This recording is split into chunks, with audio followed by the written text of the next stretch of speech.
Et salut à toi YouTube, c'est Peanuts et aujourd'hui du coup on se retrouve pour la première vidéo sur la présentation des différentes tricarous.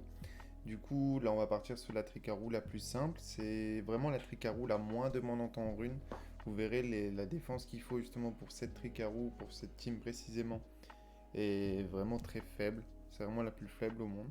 Enfin la plus faible possible je pense, à part vraiment si on rajoute des déterminations sur les Icarus, mais à partir de là de toute façon vous verrez dans l'exemple concret que j'ai fait en jeu.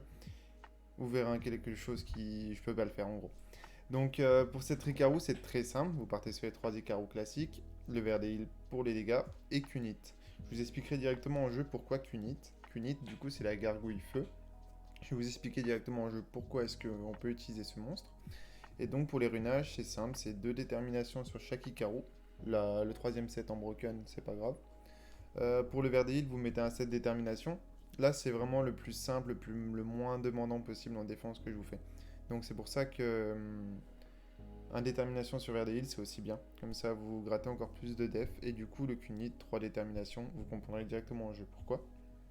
Et donc, ce qui nous donne, avec cette team, donc on aura 17 déterminations, ce qui nous ferait 80% de défense. Donc 588 de défense ajoutée. Donc si on part sur toute la défense qu'on a ajoutée, avec l'arène, la guilde, ça nous fait donc un 1793 de défense sur chaque Icaro, ce qui est vraiment très peu. Il faut vraiment plus 1793 de défense. C'est vraiment très très peu et je pense que c'est le moins qu'on puisse faire. À part comme je vous dis, rajouter des déterminations, c'est les Icaro, mais après c'est un peu overkill quoi. Déjà là, c'est vraiment très peu. Donc pour ce faire, je vous ai préparé une team. Je voulais préparer la team sur mon gros compte. Donc c'est pas sur le reroll, c'est vraiment sur le gros compte. Donc vous verrez que les runes sont un peu meilleures, même si justement pour pallier à ça, pour vraiment vous montrer que ça passe avec des runes assez bancales, vous verrez qu'il y a une petite particularité. Donc on va directement passer en jeu. Je vais arrêter les runs. Ce qui se passe, c'est que j'ai sorti tous les monstres directs. Donc vous voyez, on a les 3 Icarus, on a le Cunit et on a le Verdé. Donc comme vous voyez, la team marche, hein. Je vous montrerai après un exemple concret. Je vais déjà vous présenter un peu la team et après je vous fais un exemple concret justement en dragon. Donc comme vous voyez, l'Icaru a plus 1805 de défense, ce qui est parfait quand on avait dit que du coup il fallait 1793. Donc plus 1805. Celui-ci plus 1807. La speed ou autre, on s'en fout. Le Colma, comme je vous ai dit, je suis vraiment parti sur l'optique que c'est votre première Tricarou, que c'est la Tricarou la moins demandante et du coup c'est votre première.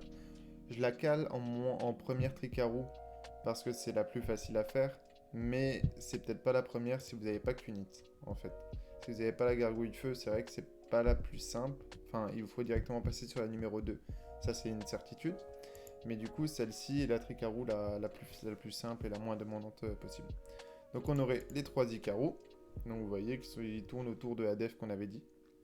Celui-là il a beaucoup de précis justement pour pouvoir mettre les breaks def assez facilement. On aurait le Verdé. Je vous montre après les sets. Hein. Donc le Verdé, j'ai essayé de faire un Verdé assez knocker quand même parce que justement, enfin je vais déjà vous présenter Cunit. Donc Cunit c'est la gargouille feu. Sa particularité à Cunit c'est son passif. Donc son passif, c'est si quand il joue, il termine son tour à plus de 70% de ses PV, il se transforme en statue. Ce qui se passe quand il est en statue, c'est que à partir du moment où Cunit est en statue, il ne peut pas faire de coop. Donc en gros, à partir du moment où il est en statue, les Icarus ne peuvent pas le prendre avec lui en coop. Donc ça ferait comme s'il n'existait pas dans la team quand ils font les coop. Donc ça sera obligatoirement les 3 Icarus plus ce Verdi. Ce qui est vraiment très intéressant. Au final, comme ça nous fait rajouter un monstre en plus pour pouvoir lui mettre les 3 sets détermination. Donc triple set détermination, ce qui nous rajoute beaucoup de défense au final aux Icarus. Donc on peut mettre du coup ce monstre sans qu'il impacte justement sur le fait que les coops se fassent avec Verdil. Ce qui est vraiment très bien. Et donc le principe c'est vraiment de le faire jouer en premier. Comme ça, ce qui va se passer c'est qu'il va jouer, il va attaquer, vu qu'il aura plus de 70% de PV, il va se mettre en statut, et après les coops se font sans lui. C'est vraiment ça qui est le plus intéressant à faire, quoi. Donc vous voyez, il n'y a pas besoin, enfin moi le truc c'est que j'ai fait un Verdé assez knocker, parce que mon Cunit il est pas éveillé, il est pas 6 étoiles. J'avais pas envie de le faire exprès pour la vidéo, parce que je sais qu'il me servira à rien d'autre. Donc c'est pour ça que j'ai fait comme ça, donc en gros si vous avez un Cunit, enfin je vous conseille vraiment de le passer 40, je vous montrerai pourquoi après. Mais du coup, je vous conseille vraiment de le passer quand même 40 et de l'éveiller. Il pourra vous être utile un petit peu en PvP peut-être après, mais sa grande particularité, c'est vraiment pour ça, pour la première team de Tricaro. Donc on a le triple 7 détermination dessus, et du coup il a plus 72 de vitesse. Comme je vous dis, le plus important c'est vraiment qu'il joue en premier. Après du coup on a le Verdehil. Donc comme je vous ai dit, le Verdehil il est en... je vais vous montrer. Je l'ai mis en détermination double lame. Vraiment j'ai essayé de faire un truc assez early, mais quand même avec des assez grosses runes Nucker finalement, pour combler le fait que mon unit ne soit pas 6 star ou autre. Donc voilà, il est assez classique, le Verdé, il a un set de détermination. Et donc maintenant on va passer aux Icaro. Donc celui-là c'est l'Icaro classique. Je vais enlever justement pour vous montrer et pour être le plus proche de ce qu'on a dit sur la diapo, donc les 1793. Vous allez voir que j'ai fait quelques petites particularités sur les Icaro. Donc celui-ci, il lui manque un artefact, exprès pour justement être le plus proche possible. Donc voilà, c'est un Icaro assez classique en double détermination. Ah oui, et sa ruine 6 aussi est que plus 12. C'est juste pour vous montrer que vraiment la défense qu'il faut pour cette team, elle est affreuse au final. Elle est vraiment, vraiment, vraiment très faible. Donc vous voyez, celle-ci est plus 12 et là il manque un artefact. Et du coup, pourtant, il est au-dessus de la défense qu'il nous fallait. Et là, on va passer au deuxième. Et ceux-là, ils sont assez drôles finalement parce que c'est des Icaro à 5 runes. Là, j'ai fait des Icaro à 5 runes justement pour vous montrer. Donc, et surtout que c'est une rune de 4-6, donc une rune def% qui nous ferait énormément de défense en plus. Donc vous voyez, c'est un Icaro pareil en double détermination également. Et celui-ci également en double détermination. Et aussi, il lui manque une rune également. Donc vous voyez, j'ai fait 2 Icaro à 5 runes et un Icaro où il manque un artefact. C'est pour vous dire un peu la facilité de faire cette team, quoi. Niveau défense, niveau demande de défense, elle est vraiment, vraiment très, très faible. Et du coup, voilà. Donc je vais juste vous expliquer pourquoi est-ce que... Donc voilà, j'ai déjà testé, j'ai déjà fait les tests. Pourquoi est-ce que c'est mieux de mettre qu'une hit à 70% en 6 stars. Donc en gros, avec cette team, vu qu'on est dans les premiers niveaux et qu'on est assez faible, le boss va taper, obligatoirement. Ça c'est sûr, c'est une certitude, le boss va taper. Donc ce qui va se passer, c'est que en vous tapant, le boss, il va taper aussi qu'une hit. Qu'une hit qui va avoir la possibilité, avec les dégâts qu'il prend, de passer en dessous de ses 70% PV. Et du coup, ça c'est assez chiant. Parce que du coup, s'il passe en dessous, il va pas se retransformer en statue quand il va jouer. Et à partir de là, bah, il va. Enfin, sur la deuxième phase, après que le boss va jouer, il va faire les coop avec. Donc, c'est vraiment pas ce qu'on veut. C'est pour ça que je vous conseille vraiment de le passer 6 stars. Moi, ce que j'ai fait, c'est que du coup, je l'ai passé 35 max. J'ai fait des tests et là, il passe. Mais pour combler ça, justement, j'ai un Verdé qui est assez nucker, vous voyez. Mais vraiment, c'est une bonne unité pour faire ça, mais en vrai, c'est dommage. Enfin, vous pouvez la passer 35 max, mais du coup, il faudra des runes un peu mieux que les miennes quand même. Enfin, les miennes, elles sont vraiment faites juste pour la vidéo, quoi. Et donc, je vais vous montrer directement un petit exemple concret en jeu. Et vous allez voir que normalement, tout devrait bien se passer. Bon, il y a les skins. J'ai les skins dessus. Mais ça, faites pas attention. Donc vous voyez, le Kunit il attaque et il se transforme en statue. Comme ça, hop, les Tricarou ils prennent Verdé avec eux. Et donc normalement ça va faire ça partout. Hop, ils se transforment en statue. Et comme ça, ils font la coop tranquille. Après vous voyez, il se réveille et il se retransforme directement. Vu qu'au final il a pas pris de dégâts et est toujours au-dessus de ses 70% PV. Donc à chaque tour il va se réveiller et reprendre la position de statue. C'est ça qui est dommage aussi, et c'est pour ça vraiment que c'est la première team et la plus lente. C'est parce que du coup, il y a un perso qui joue en plus à chaque tour. À chaque rotation de 4, il y a un perso qui joue en plus. Et du coup, en plus, il est assez long sur ses spells. Du coup, c'est un peu dommage. Et du coup, là, vous voyez, on arrive au boss. Et vous allez voir au final que le boss va jouer. Mais c'est normal parce que là, avec le fait que Kunit joue aussi, ça rallonge. Enfin, du coup, je fais que 9 tours entre les deux. Là, vous voyez, le boss joue. Je fais que 9 tours finalement avant que le boss joue. Donc, c'est vrai que c'est assez dommage. Mais bon, c'est obligé. Et là, vous voyez, on est presque à la fin. Le cristal va jouer. Et du coup, le Kunit s'est pris des dégâts. Mais il n'est pas en dessous de 70% de PV. Du coup, il continue toujours à se retransformer. Et là, on termine. Vous voyez, c'est assez simple finalement. C'est une team, vous voyez, 1 minute 18, mais moi j'ai les skins. Je vais peut-être vous faire directement un test sans les skins. Comme ça, on va voir ce que ça donne. On va faire un deuxième petit test vite fait sans les skins.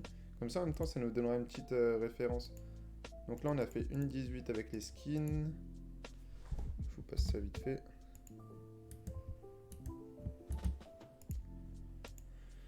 On va juste tester, comme ça on va pouvoir voir justement les skins, si ça nous rapporte vraiment beaucoup de temps ou pas.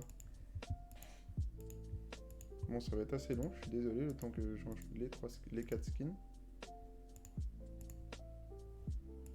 Et voilà, c'est vraiment une team qui est très intéressante parce que elle est très peu demandante, mais c'est vraiment la team de départ, quoi. Faudra bien se dire que quand on pourra l'améliorer, on l'améliorera parce que c'est pas ça qui va vous faire farmer vos runes, on va dire. Donc on va refaire un test du coup sans les skins, voir le temps qu'on met. Et vous voyez, c'est au final assez intéressant. Enfin, en temps, je pense qu'on va faire environ 1 minute 40, comme je vous ai dit dans la vidéo, la plus simple et la plus longue finalement. Donc là, on va faire peut-être, allez, 1 minute 30, 1 minute 40, mais c'est parce que j'ai quand même des assez grosses runes dessus. Même si j'ai que 5 runes sur les Ikaru et le troisième où il n'y a pas d'artefact. Mais finalement, vous voyez, il y a quand même quelques runes. Donc c'est vrai que ça peut être assez intéressant. Mais vraiment, je vous préconise de faire cette team au début. Si vous voulez farmer assez rapidement le dragon sans vous embêter à faire des grosses teams, vous faites ça.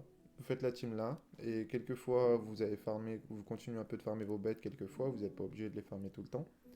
Et dès que dans vos bêtes vous voyez que vous avez eu des runes qui peuvent vous faire améliorer votre Tricaru, vous enlevez qu'une et vous passez sur un Tricaru amélioré. C'est aussi simple que ça. Et vous voyez, ça passe quand même tranquille. Donc c'est vraiment intéressant qu'Unit, mais le problème c'est que à part ça, il ne sert à rien. Il va pas spécialement servir en PvP, il sert aucunement autre part. Donc c'est ça qui est un peu dommage sur le perso. Mais il fait son taf là-dedans. Et c'est ça, c'est tout ce qu'on veut de toute façon. C'est tout ce qu'on lui demande. Et on va juste voir combien est-ce que ça fait en fin de run. Vous voyez, c'est assez stable finalement, on est sur les mêmes tours et tout. Donc c'est pour ça que c'est intéressant. Voilà. Donc on est à 1,25. Bon, au final, on a gagné que 7 secondes avec les skins. Mais bon, il faut bien se dire que 7 secondes avec les skins, si on multiplie ça par, imaginez 100 runs, si vous faites 100 runs avec ça, 7 secondes fois 100 runs, vous voyez que c'est quand même énorme finalement. Et voilà. Donc voilà pour la présentation de la première team. Je vais vous remontrer les runages. Donc voilà, le Verdeil en détermination. Le premier Ikaru comme ceci. Là, il a que 5 runes. Deuxième Ikaru, il a que 5 runes aussi. Et troisième Ikaru, il n'a pas d'artefact. Et vous voyez, on est au-dessus des 1793 et on passe. Et le Kunit, du coup, qui joue first en triple détermination. Un peu de PV pour qu'il passe pas en dessous de ses 70% PV. Et voilà, c'est fait. Donc voilà, c'était la présentation de la première Team Tricaru, la moins demandante et pour moi la plus simple du coup. Donc si ça vous a plu, n'hésitez pas à mettre un petit like sous la vidéo, ça aide énormément. Et si vous avez des questions par rapport à cette team, par rapport aux évolutions ou autres, ou des questions que j'ai simplement pas répondu dans la vidéo, n'hésitez pas à les mettre en commentaire, je les lis tous. Je les lis tous et j'essaie d'y répondre quand il y a besoin. Et du coup, si le contenu vous intéresse, si vous voulez voir la suite ou autre, n'hésitez pas à vous abonner à la chaîne. Je vais essayer de poster un peu plus régulièrement, comme vous avez vu ces derniers jours. Donc, n'hésitez pas à vous abonner à la chaîne, n'hésitez pas à suivre. Et puis, en attendant, moi je vous dis à la prochaine.